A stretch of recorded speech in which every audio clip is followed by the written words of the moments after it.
Hey friends, we just got back from Florida, left 85-degree weather to come back home to Laramie.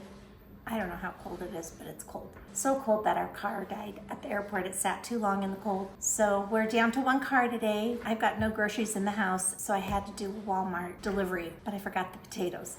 I'm just a mess, but I gotta feed these kids tomorrow, so I'm just gonna get started, see how far I can get. Once the car gets fixed, I'll go get more potatoes. Here we go.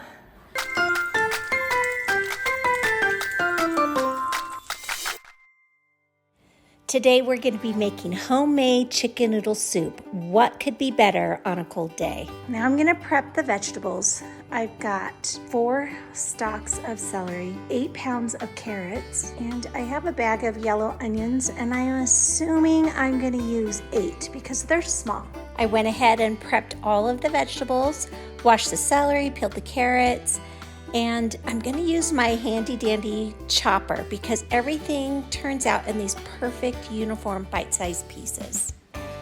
Look at these colors. I love the brightness of these vegetables. Go ahead and give it a little stir, and then we're on to potatoes. Potatoes, yay, we got 20 pounds of red potatoes. We're gonna go ahead and put them in the sink full of water, and I scrub them with a specific brush that I use only for scrubbing potatoes, and scrub them really good. There's a lot of little bits of dirt that can cling to those potatoes, so you want to scrub them really good. The nice thing about red potatoes is if you scrub them really good, you don't have to peel them. We're going to go ahead and chop them up into quarters, sometimes 6 pieces, depending upon the size of the potato.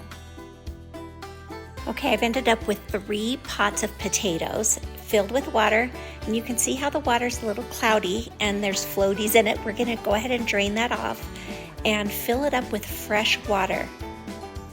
We want to cook it in fresh, clear water because once the potatoes are cooked, we will not throw that potato water away.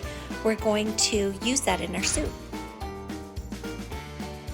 So we're going to go ahead and turn these potatoes on to cook.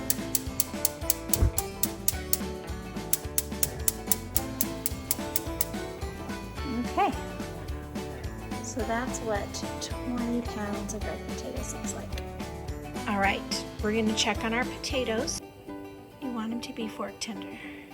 See how that fork just went in right really easy? Okay, same with that. So we're going to turn these off the heat.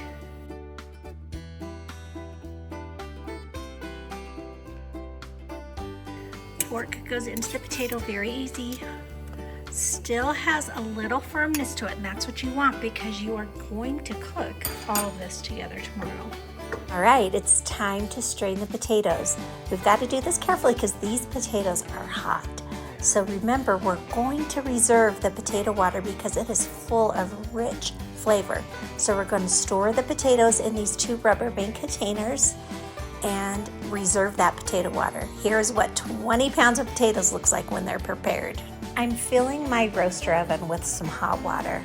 And you know those frozen rotisserie chickens that you say you're to make broth? Well, we're actually doing it. This is 1 full rotisserie chicken and a half of a frozen one. We're gonna just let that cook away to make our rich broth. See how our broth is doing. It's looking really good. It smells amazing. So this is gonna be a great base for our soup. The chicken is cooked for at least 2 hours, and I'm now going to remove the chicken as best I can with these tongs, and it just is fall apart tender. I can't even tell the frozen chicken versus the fresh rotisserie one we got today from the store.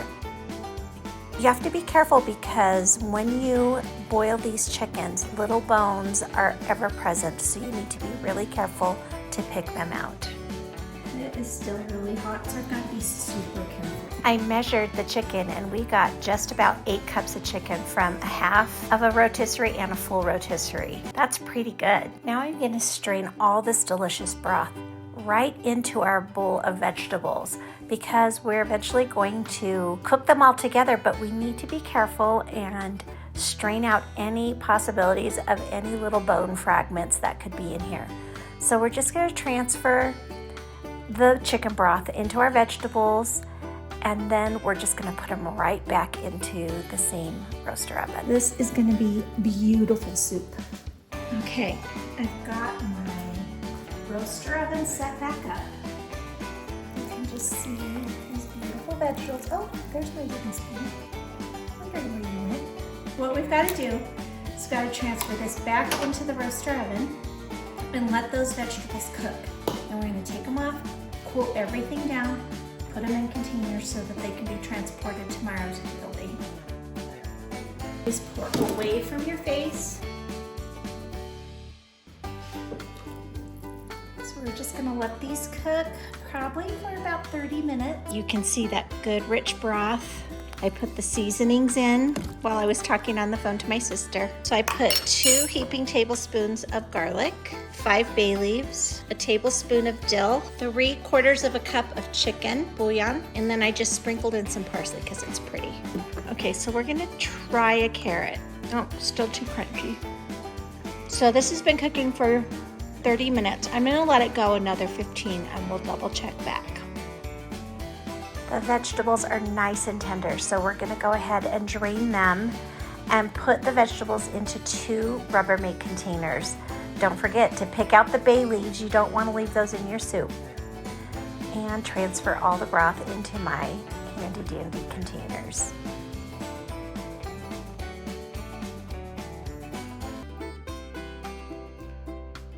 So there are my 2 containers of the veggies, the potatoes, the chicken, and then my broth, 4 containers of broth. One is potato, the one in the back that's not quite full.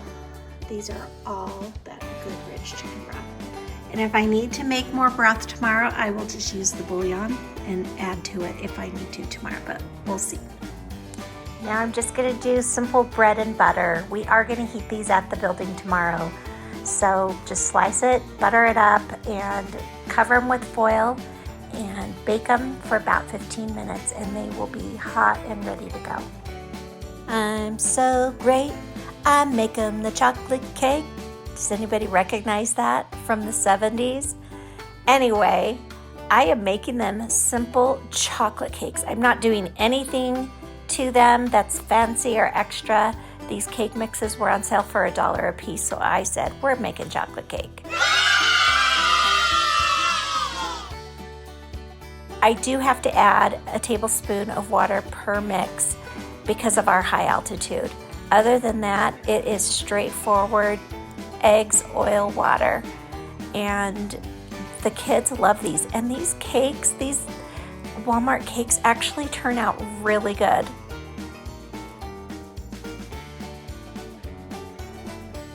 And this simple Betty Crocker creamy frosting is just the ticket.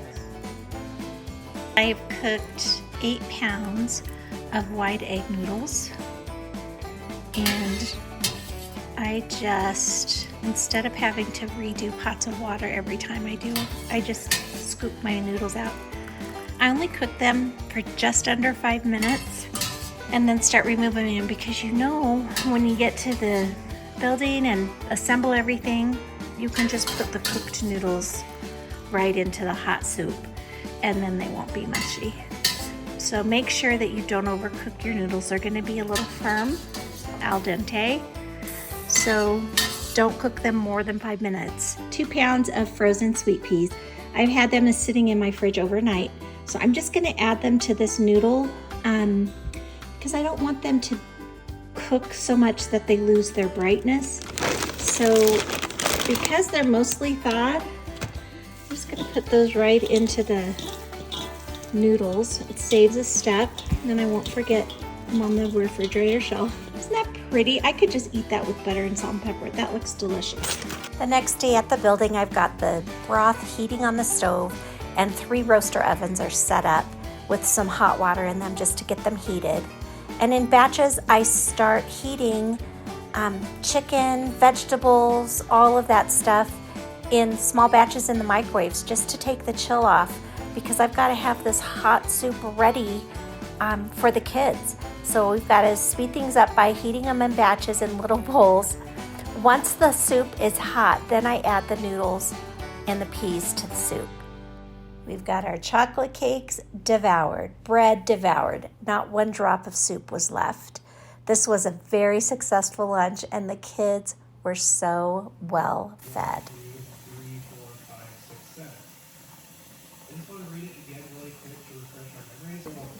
Father and moral God, who was born in Bethlehem under the humblest of circumstances. His was the holy birth proclaimed by prophets and seers and elders, and the gift of the Father God. The Savior's infinite and perfect love moved beyond all his other gifts and arts. Crucified at Mount Live, Jesus was depressed and was sick. The Messiah. Usually the Messiah should be the Messiah. Never mind when they talk about Yahweh. Not only is there God and the Messiah, but that the God in the Old Testament, every time that you read the Old Testament, it refers to